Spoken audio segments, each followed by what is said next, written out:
안녕하세요. 코인 알려주는 남자입니다. 밤사이에도 또 많은 일들이 있었고, 비트코인 가격은 지금 2OK를 이제 돌파하려고 시도를 많이 하고 있고, 실제로 이제 왔다가 내려갔다가 하고 있는데, 이런 부분들, 매크로적인 부분에 큰 변화가 있는 것들이 저희 코인 시장과 비트코인의 방향에 어떤 영향을 줄지, 그리고 그 안에서 저희가 어떻게 돈을 벌지 이야기를 해보도록 하겠습니다.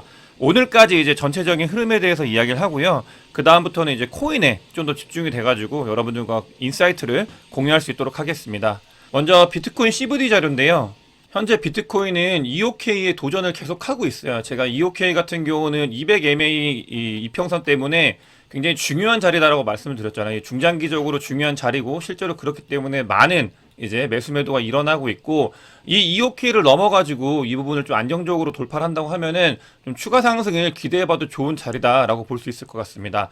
어제 밤 사이에는 이 EOK 밑에 굉장히 많은 매수벽이 이제 쳐져 있었거든요. 이 같은 경우는 뭐 프레드 같은 경우는 분석하기로 짱펑자오, 그러니까 바이낸스 CEO가 지금 이제 1억 달러를 가지고 이제 리저브 자금을 만들다고 했었거든요.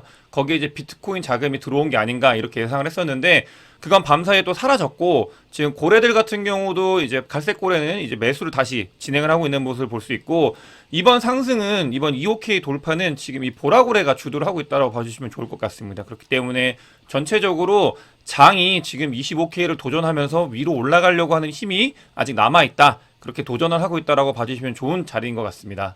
다음으로 이제 매크로에 대해서 간략하게 좀 많이 말씀을 드릴 텐데, 지금 이제 어제 이슈가 됐던 게 사실은 그 크레딧 스위스 관련돼서 이슈가 많이 있었잖아요. 그래서 이제 뭐 유동성을 공급하겠다라고 했는데, 실질적으로 스위스 중앙은행이 이 크레딧 스위스에 71조의 유동성을 지원을 했습니다. 이 말은 그냥 크레딧 스위스가 위험하니까 71조 원을 그대로 그냥 쏴준 거예요. 이게 71조라는 돈이 사실은 어마어마하게 큰 돈인데, 요즘은 이런 돈들이 뭐 별거 아닌 것처럼 느껴질 만큼 조 단위의 돈들이 많이 왔다 갔다 하고 있는 상태고, 그렇다 보니까 이제 크레딧 스위스 관련돼 있는 이슈는 이제 일단락이 됐다. 지금 당분간은 이 이슈가 불거지지 않을 것 같다. 이렇게 봐주시면 좋을 것 같습니다.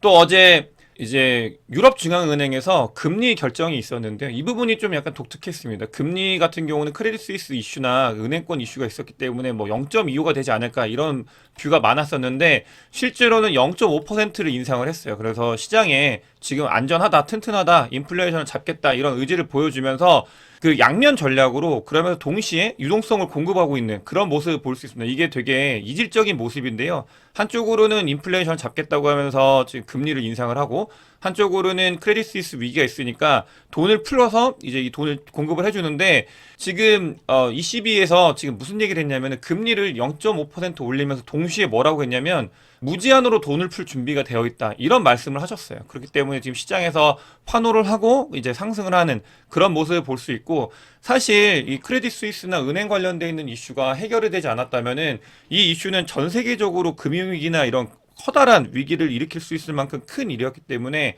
지금 시장에서는 좀 다행이다라고 볼 수 있고요.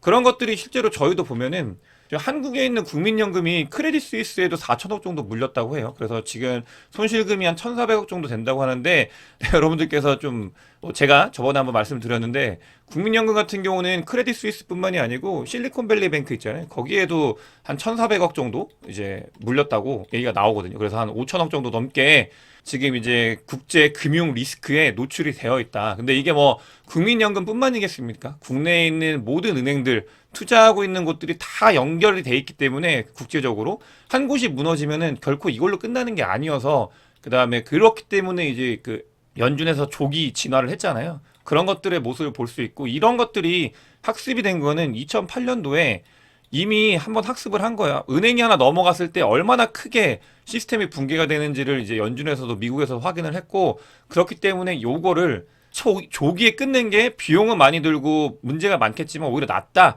이런 학습을 한 겁니다. 그렇기 때문에 이런 부분들이 지금 이루어지고 있고요. 그래서 유럽 쪽은 이렇게 되고 있는데, 문제는 지금 이제 미국이에요. 제가 이제 무한으로 돈을 푼다고 말씀을 드렸는데, 미국에서 BTFP라는 걸 이제 진행을 한다고 합니다. 이게 뭐 굉장히 어려운 건데, 사실은 이게 코인하러 와가지고 이런 것들까지 보는 게 약간 아이러니한 상황이긴 하지만, 이게 그냥 쉽게 얘기해서 뭐냐면 지금 실리콘밸리 뱅크 같은 경우가 이슈가 됐던 게 뭐냐면 얘네들 같은 경우는 예금자가 돈을 넣으면 이거를 미국채를 사요. 미국 국채를 사놓는데 이거 투자를 하는 거죠. 안전하다고 해서 투자를 했는데 미국 국채도 가격이 변동이 있습니다. 비트코인 가격처럼 가격 변동이 있는데 실리콘밸리 뱅크 같은 경우는 가장 이슈가 됐던 게 뭐냐면 미국 국채가 단기채가 있고 장기채가 있거든요. 근데 이거를 리스크를 보통 해칭을 해야 되는데 은행 같은 경우는 그렇게 해야 하는 게 맞거든요. 근데 실리콘밸리 뱅크 같은 경우는 장기채에만 투자를 많이 한 거예요. 그러다 보니까 채권 가격이 내려가고 그리고 내려갔을 때 그러니까 예금주들 저희 같은 사람들이 이제 돈을 맡겨놨잖아요. 근데 맡겨놓은 사람들이 이제 돈을 돌려달라라고 하니까 얘네들 같은 경우는 현금을 가지고 있는 게 아니라 미국 장기채를 가지고 있는 장기채가 굉장히 많이 하락을 하니까 이거를 떨어진 거 비트코인 가격을 쉽게 얘기해서 6천만 원일 때가 있었는데 그때 이제 투자를 했다가 4천만 원일 때 돌려달라고 하니까 6천만 원을 돌려줘야 되는데 4천만 원밖에 안 되니까 돈이 이제 비잖아요. 2천만 원 정도 손실이 나는 그런 거라고 보시면 될 것 같아요. 근데 그렇게 손실이 났는데 그러다 보니까 어쩔 수 없이 비트코인을 투매를 해야 되고 그렇게 되면은 이게 비트코인이지만 이거 미국 국채인 거죠. 미국 국채를 투매를 해야 되고 그러면 이제 세계 경제에 계속 악영향을 미치기 때문에 지금 도중에 이제 연준에서 하지 마라. 그렇게 하지 마라. 라고 하면서 이 BTFP를 가지고 왔어요. 이게 뭐냐면 얘네들 같은 경우는 쉽게 얘기해서 지금 이제 아까 비트코인의 예를 들어드렸잖아요. 이게 조금 어려운 개념이지만 비트코인의 예를 들면 여러분들께서 쉽게 이해하실 것 같아요. 보면은 비트코인 6천만 원일 때 투자를 한 거예요. 6천만 원으로 투자를 해가지고 비트코인 한 개를 샀어요. 근데 비트코인 가격이 4천만 원으로 빠졌어요. 그래도 이제 비트코인은 한 개인 거죠. 근데 이제 6천만 원 투자했던 투자자들이 야 이제 돌려줘 내 6천만 원 이라고 하는 거예요. 근데 4천만 원밖에 없으니까 어떻게 하겠어요? 2천만 원 비니까 이걸 메꿔야 되잖아요. 이걸 하나를 팔고 그렇게다 보니까 비트코인이 던져지게 되는 거고 비트코인이 던져지면은 시중에 이제 수요 공급이 많아지니까 그럼 비트코인 가격이 하락을 하겠죠. 이런 일들이 지금 미 국채에 일어나고 있다. 이렇게 봐주시면 좋은데 거기서 어떤 걸 하냐면 이 연준에서 얘네가 6천만 원에 샀던 비트코인을 지금 4천만 원인데도 불구하고 6천만 원으로 인정을 해주는 거예요. 6천만 원으로 인정을 하고 얘네한테 야 너네 이거 시장에 던지지 말고 내 6천만 원 인정해 줄 테니까 6천만 원 빌려가 이렇게 얘기를 하는 거예요. 그러면은 이 6천만 원 다시 이제 빌려갔으니까 빌려갈 수 있잖아요. 6천만 원으로 인정을 해줬으니까 연준에서 그럼 이 6천만 원을 다시 투자자한테 그대로 돌려주는 거예요. 그러면은 얘네 같은 경우는 이 2천만 원에 원래 손실을 봐야 되는데 은행들은 손실 안 보고 이 연준에서 돈을 빌리면 그대로 그냥 갚을 수 있는 그런 상태가 되는 거죠. 이런 걸 하는 게 BTFP라고 보시면 좋을 것 같습니다. 굉장히 어떻게 보면은 미국만 할 수 있고 정말 저는 이게 말이 되나 사기라고 생각을 해요. 개인적으로는. 이거는 그냥 개인적인 생각이 근데 어쨌든 이런 시스템이 돌아간다. 이거 돌아가는 건 미국이 달러를 발권하는 발권국이기 때문에 가능한 일입니다. 그렇기 때문에 지금 이런 것들이 일어나고 실질적으로 이건 뭐냐면은 QE랑 거의 비슷한 거라고 볼 수 있어요. QE랑 비슷하고 QE가 뭐냐? 양적 완화죠. 이렇게 되면은 어떤 일이 발생을 하냐면 그러니까 이렇게 해서 이제 미국에 있는 그 디파지터들의 돈을 다 보호해 주면은 지금 얘네들이 인출할 거잖아요. 어쨌든 중소형은행에 계속 두진 않을 거잖아요. 내가 지금 리스크가 있는데 이걸 돈 돌려준다는데 그때 빨리 돌려가지고 리스크를 해칭을 해야 될 거야. 그래서 돈을 이제 다 출금을 하겠죠. 그럼 출금한 돈이 어디 가냐? 이 출금한 돈이 어디 가겠어요? 더 큰 은행으로 가겠죠. 그 큰 은행이 가면 큰 은행들은 돈이 더 많아지니까 이걸 다시 연준에다 맡겨놓는 거거든요. 이 순환이 돌아가면서 이제 뭔가 시장에 인플레이션을 자극을 안 하고 돈이 돌게 만드는 게 원래 했던 QE 방식이에요. 이게 원래 했던 QE 방식인데 그걸 지금 이제 BTF 방식으로 진행을 하겠다라고 하는 거고 인플레이션이 발생을 했던 거는 돈을 직접 꽂아줘가지고 인플레이션이 발생을 했던 거거든요. 코로나 이후에. 어쨌든 이 예전의 QE 방식을 하겠다. 이런 거라고 여러분들께서 봐주시면 좋을 것 같아요. 근데 예전에 QE를 했을 때도 자산 가격이 계속 상승을 했었기 때문에 이런 건 어쨌든 간 시장의 자산 가격에 이제 버블을 일으킬 수 있다. 그때 한참 무슨 일이 있었냐면 MMT라고 그래가지고 왜 자산 가격은 올라가는데 인플레이션이 발생을 안 하냐. 이렇게 돈이 그냥 대차대조표 상으로만 왔다 갔다 했기 때문에 그런 거예요. 자산 가격은 오르지만 인플레이션을 자극하지 않은 그 방식을 지금 택하고 있다. 여러분들께서 이렇게 이해해 주시면 좋을 것 같고 실제로 지금 연준이 은행에 공급하는 유동성 달러가 2조 달러가 될 거다. 이렇게 얘기를 하고 있어요. 2조 달러면은 얼마입니까 도대체? 어마어마하게 많은 돈. 이게 지금 이게 어떤 돈이냐면은 그러니까 코로나 이후에 풀린 돈의 절반 정도라고 해요. 2분의 1 정도. 그렇기 때문에 되게 많은 돈이 이제 풀린다. 라고 봐주시면 좋을 것 같고, 인플레이션을 잡기 위해서 연준은 아마 금리를 지금 이제 페드워치를 보니까 제가 동결이 될 수 있다라고 말씀드렸는데, 이번에 유럽 중앙은행에서 금리를 50bp 올리면서 확정이 거의 됐어요. 25bp를 올리는 걸로 이제 연준에서는 거의 확정이 됐고, 하지만 이건 뭐냐면은 인플레이션을 잡고 그러면서 돈을 같이 투입을 하겠다. 이 동시에 무언가가 일어나고 있다는 걸 저희가 반드시 알아야 됩니다. 왜냐? 이런 매크로적인 상황이 코인 가격에 영향을 미치기 때문이에요. 그렇기 때문에 지금 보면은 실질적으로 연준이 어마어마하게 많은 돈을 이제 공급을 했다라는 걸 볼 수 있고요.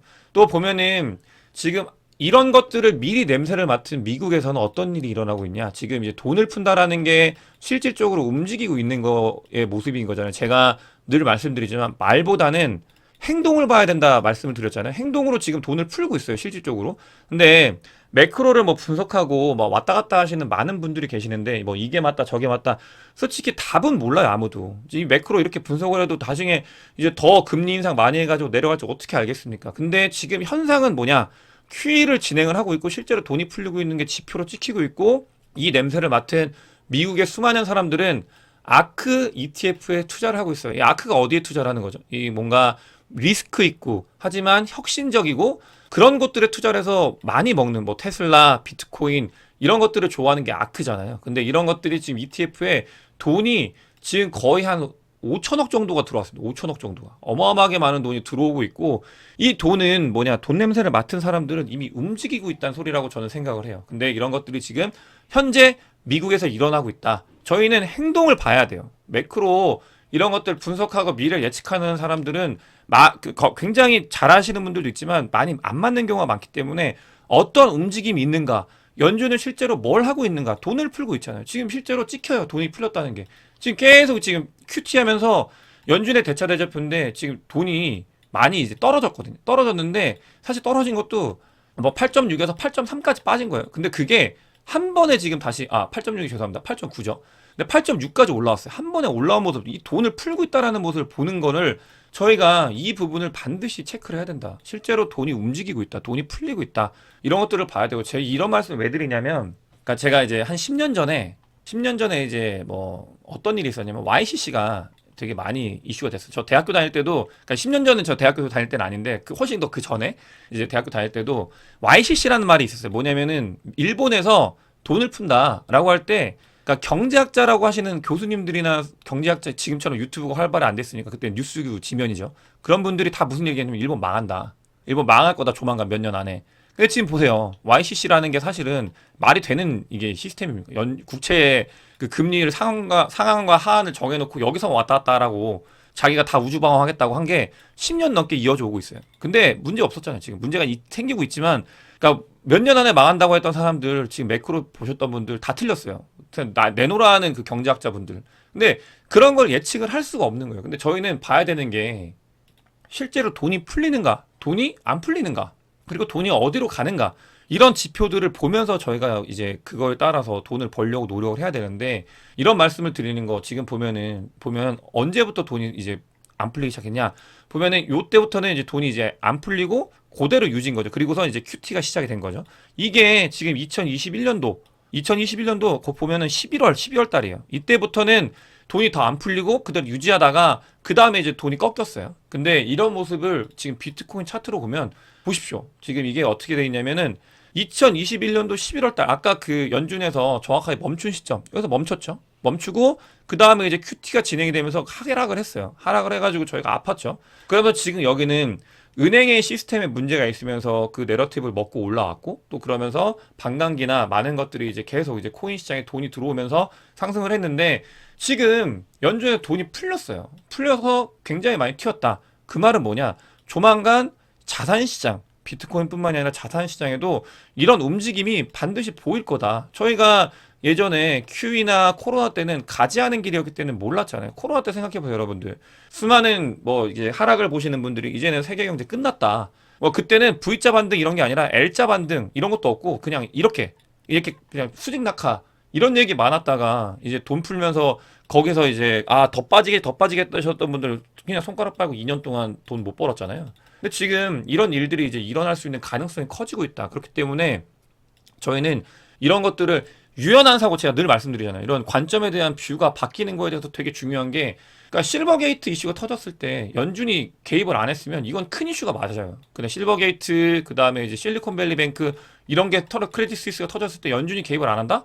어마어마하게 큰일이 왔습니다. 근데 이제 연준이 개입을 하잖아요. 그때는 이제 커버가 되는 거예요. 그리고 그 뒤에 어떤 일이 일어나고 있는가. 이걸 보면서 저의 스탠스를 이제 왔다 갔다 해야 되는데 지금은 이제 돈을 풀 준비가 되어 있고 돈을 풀겠다고 선언을 하고 있습니다. 물론 아까 말씀드린 것처럼 금리 인상할 거예요. 25bp 올라갈 겁니다. 근데 얼마나 더 올리겠어요? 올릴 수 있는 것도 분명히 한계가 있죠. 인플레이션 잡히고 있잖아요. 지금 계속 추세가 하락을 하고 있어요. 근데 그런 것들이 지금 이제 경기 침체가 오면 어쩔 수 없이 경기 침체가 오면은 뭐 사람들 돈 덜 쓸 거고 돈을 덜 쓰면 그냥 무조건 이제 소비가 줄어드니까 인플레이션은 꺾일 수밖에 없고 디플레이션 걱정해야 되는 시기가 올 수도 있습니다. 그렇기 때문에 이런 것들을 봤을 때 저희는 코인을 믿는 사람들이고 그럼 여기서 뭘 해야 될지에 대해서는 명확한 것 같아요. 저희가 2023년도 늘 말씀드렸잖아요. 여러 가지 변수가 있지만 2023년도는 제가 지금까지 바라보는 매크로, 코인 관련되어 있는 지표들, 그냥 수많은 뭐 사람들의 지표 이런 것들을 봤을 때도 완연한 상승은 저는 지금도 믿어 의심치 않고 있습니다. 그 사이엔 계속 변동성이 있죠. 그러면서 저희는 2024년도 2025년도 준비를 해야 된다. 이 말씀을 꼭 드리고 싶어요. 2023년도에는 이 불장을 즐겁게 맞이할 준비를 하는 시기다. 그런 것들이 매크로에서도 지금 이제 도와주고 있고 많은 것들이 지금 일어나고 있다. 그렇기 때문에 여러분들께서도 이제 제 영상을 보시는 분들 같은 경우는 좀 관점을 이런 것도 있구나. 그럼 나는 어떻게 해야 되지? 일부 매수를 해볼까? 이 하락을 했을 때 그런 것들에 대해서 스탠스를 좀 바꾸시는 게 굉장히 중요한 시점이 됐다. 이런 말씀을 드리면서 제가 매크로 관련돼서 얘기를 하면서 이제 코인으로 이어왔지만 코인 종목이나 그다음에 온체인 데이터를 지금 며칠째 못 하고 있잖아요. 사실 오늘 코인 종목 제가 좋아하는 종목을 왜 좋아하는지에 대해서 얘기를 하려고 했는데 그 부분은 제가 바로 다음 영상에서 꼭 말씀을 드리도록 하겠습니다. 오늘 영상 봐주셔서 대단히 감사하고요. 구독과 좋아요, 공유 많이 부탁드리겠습니다.